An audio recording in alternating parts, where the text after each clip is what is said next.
Unveiling the power of Mighty Mouse in English. Hello, dear learners. Today, we're diving into the fascinating world of English phrases. Specifically, we're looking at Mighty Mouse. You might wonder, is it a superhero, a cartoon, or an idiom? Well, let's find out together and boost your English skills along the way. The term, Mighty Mouse, originally refers to a cartoon character from the 1940s. A superhero mouse with extraordinary powers. However, when someone uses this phrase, they're typically likening someone to this character, suggesting that the person is small but powerful or unexpectedly heroic. Let's put our phrase into action. Here are some examples.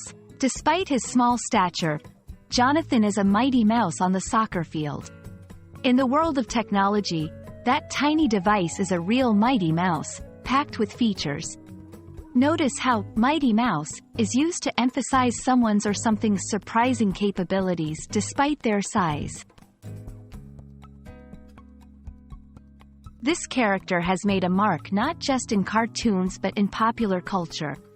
It's a representation of the classic tale of the underdog triumphing against all odds, which is a beloved narrative worldwide. While it's a positive phrase, it's not universally applicable. Avoid using it in formal settings or when the size isn't part of the equation. It's perfect for casual conversation or in contexts where overcoming a size limitation is the focus. And there we have it, a little insight into the mighty phrase, Mighty Mouse. We hope this has been an enlightening journey and that you can wield this expression with confidence in your English conversations. Keep learning, keep growing, and see you in the next video.